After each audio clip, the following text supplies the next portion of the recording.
भारत में कोरोना संक्रमण के मामले काफी तेजी से बढ़ रहे हैं। बीते 24 घंटे में कोरोना के 1,26,000 से ज्यादा केस सामने आए, जिसने पिछले 2 साल का रिकॉर्ड तोड़ दिया। अप्रैल में ये तीसरा मौका है जब 1 लाख से ज्यादा केस लगातार बने हुए हैं। फिलहाल देश में अब 9,10,000 से ज्यादा एक्टिव केस बने हुए हैं। सबसे ज्यादा केस महाराष्ट्र और दिल्ली से सामने आ रहे हैं।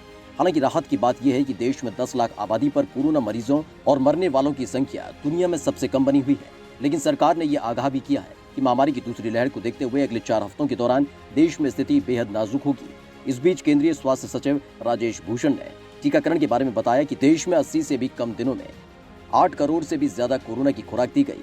लेकिन अब तेजी से पांव पसारते कोरोना के बीच कोरोना वैक्सीन की तगड़ी किल्लत को लेकर मारामारी वाली नौबत भी आन पड़ी है। महाराष्ट्र के स्वास्थ्य मंत्री ने वैक्सीन की कमी की बात कही तो मुंबई की मेयर किशोरी पेडनेकर ने भी वैक्सीन की कमी की बात दोहराई है।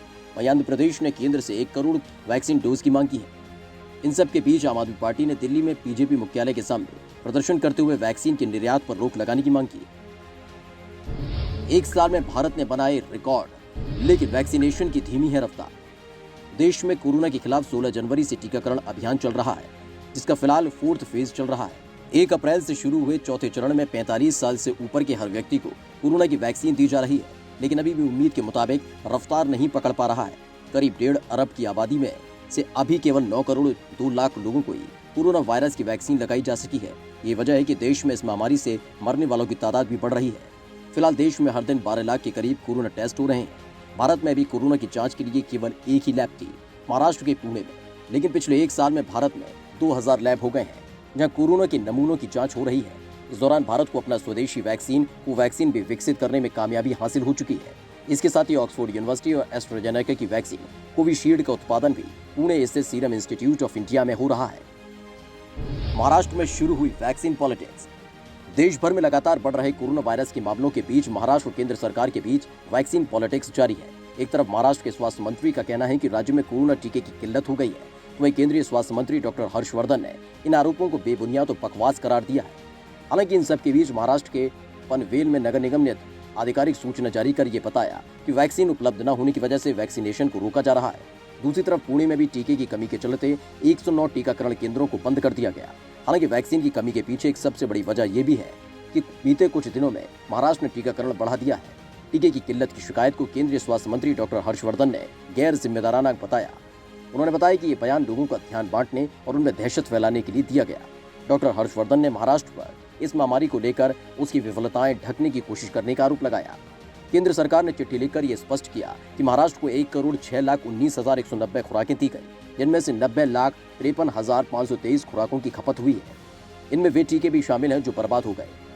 इससे पहले महाराष्ट्र के स्वास्थ्य मंत्री राजेश टोपे ने यह दावा किया कि बुधवार को राज्य में कोरोना टीके की सिर्फ 14 लाख खुराकें ही बची थी, जो अगले 3 दिन में खर्च हो जाएगी। अगर महाराष्ट्र में हर दिन 5 लाख लोगों को टीका दिया जाता है तो वहां हर हफ्ते 40 लाख खुराकें चाहिए। आधार पूनावाला ने भी मारी किल्लत की बात। भारत में कोविशील्ड बनाने वाली कंपनी सीरम इंस्टीट्यूट के सीईओ आधार पूनावाला ने भी माना है कि कंपनी पर फिलहाल और वैक्सीन उपलब्ध कराने का काफी दबाव है। अभी उत्पादन इतना नहीं है कि देश की जरूरत पूरी हो सके। पूनावाला ने बताया कि कंपनी में हर महीने 6 से 6.5 करोड़ डोज का उत्पादन होता है। अभी तक केंद्र को 1 अरब वैक्सीन डोज दी जा चुकी है और करीब 6 करोड़ का निर्यात हो चुका है। मोदी ने लगाया कोरोना का दूसरा टीका। कोरोना वायरस के बढ़ते मामलों के बीच प्रधानमंत्री नरेंद्र मोदी ने गुरुवार सुबह दिल्ली के एम्स अस्पताल में कोरोना टीके की दूसरी खुराक ली। उन्होंने बीते 1 मार्च को कोरोना टीके की पहली डोज ली थी। पीएम नरेंद्र मोदी ने भारत बायोटेक का बनाया कोरोना टीका लगवाया। टीके की दूसरी खुराक लेने के बाद पीएम मोदी ने खुद ट्वीट कर इसकी जानकारी दी। इसके साथ ही उन्होंने लोगों से अपील की कि वो कोविन ऐप पर पंजीकरण करवाकर टीका लें, क्योंकि टीकाकरण ही उन चुनिंदा रास्तों में से एक है जिसके जरिए वायरस को हराया जा सकता है। महाराष्ट्र में डबल म्यूटेशन का कहर। देश में कोरोना की दूसरी लहर ने महाराष्ट्र में टेंशन बढ़ा दी है, क्योंकि बच्चों में नए म्यूटेशन का अधिक असर दिखाई दे रहा है। कोरोना मरीजों का इलाज करने वाले डॉक्टर्स का कहना है कि दूसरी लहर के दौरान अलग तरह का ट्रेंड देखने को मिल रहा है। इसमें बच्चे ज्यादा प्रभावित हो रहे हैं। बच्चों और किशोरों में लंबे समय तक बुखार और पेट दर्द और डायरिया के लक्षण ज्यादा देखने को मिल रहे हैं, जबकि पिछले लहर में ऐसे लक्षण नहीं देखने को मिल रहे थे। मेडिकल लिटरेचर से पता चलता है कि महाराष्ट्र में डबल म्यूटेशन, जैसे अब B1.617 कहा जा रहा है, वो इसके पीछे के कारणों में से एक हो सकता है और इसी के चलते बीते कुछ दिनों से कोरोना संकट बेकाबू हो चुका है। बीते दिन ही राज्य में 60,000 नए केस दर्ज किए गए, जो अब तक रिकॉर्ड है। लेकिन अब कोरोना महामारी के संकट के बीच महाराष्ट्र 16 जनवरी से अब तक 80 लाख टीकाकरण की सीमा पार करने वाला भारत का पहला राज्य बना है। महाराष्ट्र में अभी तक सबसे ज्यादा मुंबई के लोगों को वैक्सीन प्राप्त हुई है। इस सूची में अगला नंबर गुजरात, राजस्थान, उत्तर प्रदेश और पश्चिम बंगाल का है, जहां अब तक सबसे ज्यादा संख्या में लोगों का टीकाकरण हो चुका है।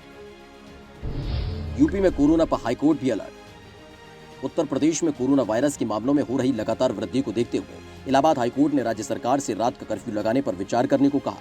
इसके साथ ही कोर्ट ने राज्य के सभी लोगों का टीकाकरण करने के मामले पर भी विचार करने को कहा।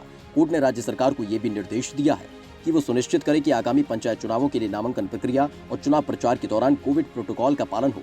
कोर्ट ने पुलिस और जिला प्रशासन को भी ये सुनिश्चित करने का आदेश दिया है कि सभी लोग मास्क पहने, साथ ही सभी नागरिकों को टीका लगाया जाना चाहिए और अधिकारियों को घर घर जाकर लोगों का टीकाकरण करना चाहिए।